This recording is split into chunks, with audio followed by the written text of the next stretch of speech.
En la gran historia de la fe hay nombres que todos conocemos, pero hay otros, figuras clave, arquitectos silenciosos de movimientos enteros que han quedado en la sombra. Hoy vamos a rescatar a uno de ellos, Thomas Patient. Su vida se desarrolló justo en el cruce de las revoluciones teológicas y políticas que definieron el siglo XVII. Y su historia es la de un hombre que lo desafió todo, incluso imperios, por seguir su conciencia. Vamos a descubrir juntos al arquitecto olvidado de un movimiento fundamental. Para entender la verdadera dimensión de su vida, vamos a recorrer 6 capítulos clave. Primero, ¿por qué fue un fundador olvidado? Luego, su increíble historia de un doble exilio. Veremos cómo ayudó a forjar una identidad bautista en Londres, su paradójica y crucial misión en Irlanda, la persecución y el sacrificio final que enfrentó, y por supuesto, el legado que nos dejó y que perdura hasta hoy. A ver, si pensamos en los pioneros bautistas, seguro surgen nombres como William Kiffen o el famoso John Bunyan. Pero el de Thomas Patient, por mucho tiempo, se perdió, casi se borró de la historia. Sin embargo, las investigaciones más recientes nos están mostrando algo sorprendente. Patient no era un personaje secundario, para nada. Era una fuerza intelectual y pastoral de primerísimo nivel. Y ese redescubrimiento nos obliga a hacer una pregunta fundamental. ¿Quién fue, entonces, el verdadero padre de la Iglesia Bautista en Irlanda? Por siglos la respuesta no estaba clara, pero hoy toda la evidencia apunta a un solo hombre. Y al responder esta pregunta, no solo rescatamos su nombre, sino que empezamos a entender el ADN de toda una comunidad de fe que ha resistido por más de 350 años. La vida de Patient fue un increíble mosaico de roles. Era el pastor que cuidaba a su rebaño con ternura, pero también era el capellán militar que marchaba con un ejército revolucionario. Era el teólogo que desarrollaba ideas complejas y profundas, y a la vez el polemista que las defendía con fuego en el debate público. Y por encima de todo, fue un incansable fundador de iglesias.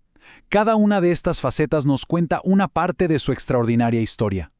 Bien, para entender a este hombre, tenemos que entender su viaje. Y el de Patient comienza con una crisis de fe tan profunda que lo llevó no a uno, sino a 2 exilios. Estos años turbulentos fueron el verdadero crisol donde se forjaron sus convicciones de hierro. Él empezó como un clérigo de la Iglesia de Inglaterra, una posición respetable.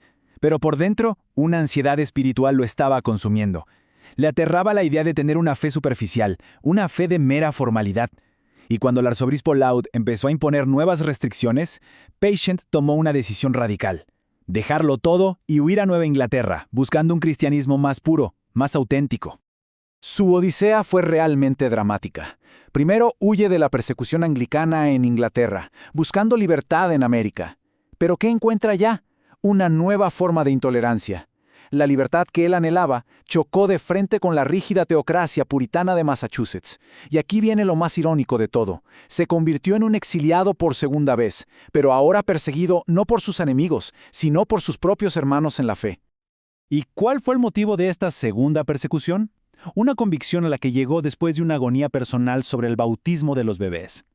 Él mismo lo describe como una experiencia casi mística, una revelación que lo convenció de una verdad que le cambiaría la vida.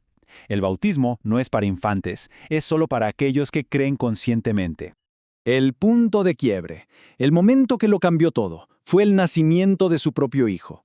Al negarse a bautizarlo, Patient no solo estaba desafiando una doctrina religiosa, no.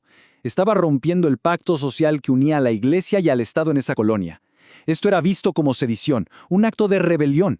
Con una orden de arresto sobre su cabeza, no tuvo más opción que huir de nuevo, esta vez de regreso a Inglaterra. Pero la Inglaterra a la que regresó no era la misma que había dejado. El país estaba en plena guerra civil. Era un caos, sí, pero un caos fértil, un verdadero caldo de cultivo donde las ideas religiosas florecían sin la censura de antes. Y en este vibrante mercado de ideas, Patient no solo encontró un refugio, sino que se convirtió en una pieza clave para darle forma y fondo a una nueva denominación. Se unió a un grupo conocido como los Bautistas Particulares. A ver, ¿qué significa esto? Esencialmente es la unión de 2 ideas muy potentes. Por un lado, una teología calvinista súper ortodoxa que hablaba de la soberanía absoluta de Dios. Y por otro, una idea radical sobre la Iglesia, que no es una institución nacional a la que se pertenece por nacimiento, sino una comunidad voluntaria de creyentes bautizados por inmersión. Y Patient no fue un miembro más, fue uno de los firmantes de un documento histórico, la primera confesión de fe de Londres de 1644. Esta confesión fue un movimiento estratégico brillante.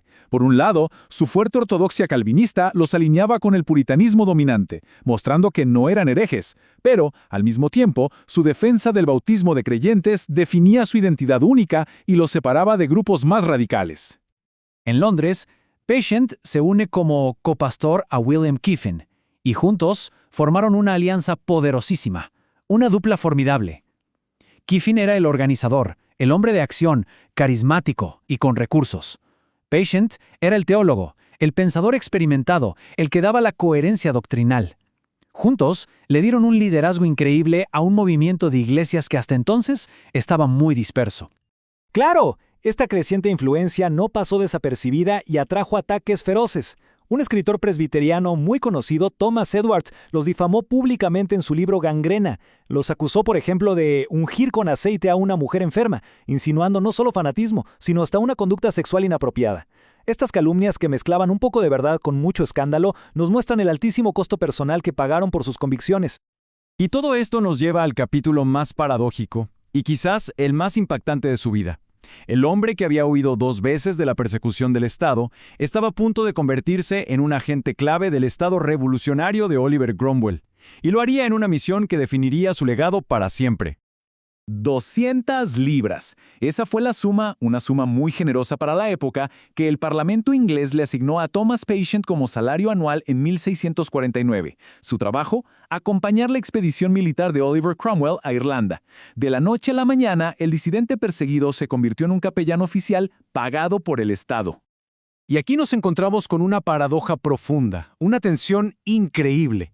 El hombre que abogaba por una iglesia pura, separada del poder del mundo, ahora servía como capellán financiado por un ejército de ocupación. ¿Cómo pudo conciliar estas dos realidades? Esa es la gran pregunta que define este capítulo fascinante de su vida. Pero ojo, Patient no fue un simple subordinado ni un adulador del poder. En una carta que le escribió al mismísimo Oliver Cromwell desde la recién conquistada Kilkenny, le advirtió con una tremenda autoridad pastoral sobre las tentaciones del poder. Esto nos revela el increíble nivel de acceso e influencia que tenía, llegando a ser consejero espiritual de la familia Cromwell. El momento clave llegó en 1652, en la Catedral de Christ Church de Dublín. La congregación ahí practicaba la comunión abierta, es decir, incluían a los que bautizaban infantes. Para Patient esto era inaceptable, un compromiso que diluía la pureza de la iglesia. Así que su llamado a la separación provocó un cisma, una ruptura, y de esa ruptura nació la primera iglesia bautista de la ciudad. Su trabajo en Irlanda fue increíblemente fructífero. Como un verdadero estratega fundó la primera iglesia en Waterford. Fue la chispa para la de Dublín, y fue clave en la Carta Asociacional de 1653, que creó una red que unía iglesias de Irlanda y Londres. Y por si fuera poco, en medio de toda esta actividad, escribió su obra teológica más importante.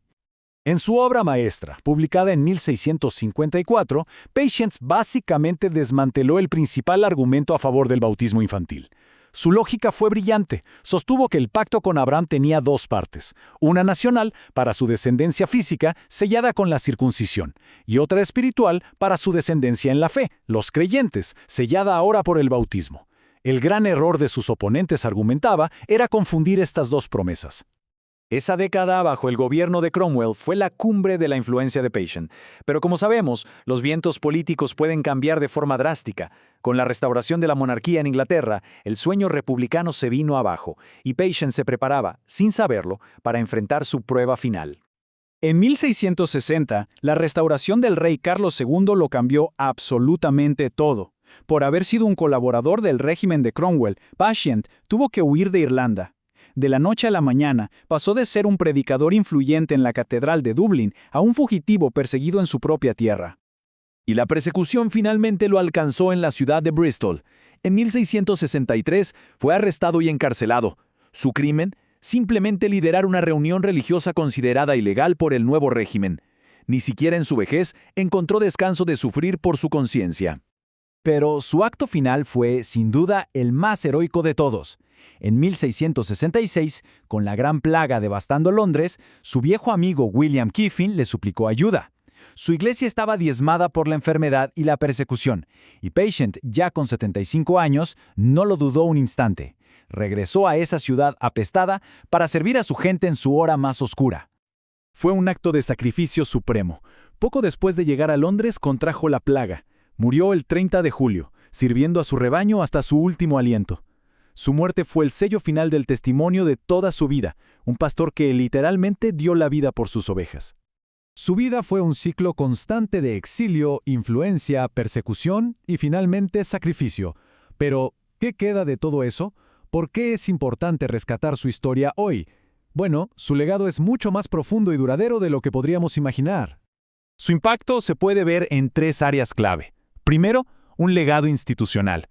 Las iglesias que él fundó en Irlanda son el núcleo de la comunidad bautista que existe allí hoy. Segundo, un legado teológico. Su libro se convirtió en el manual de defensa para generaciones de bautistas. Y tercero, un legado histórico. Su vida es un retrato perfecto de las luchas por la libertad de conciencia justo en el nacimiento de nuestro mundo moderno.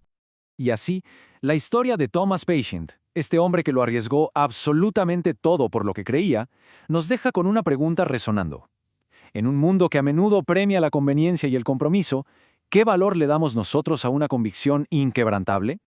Visita nuestra página web en www.teologiaparavivir.com para más detalles.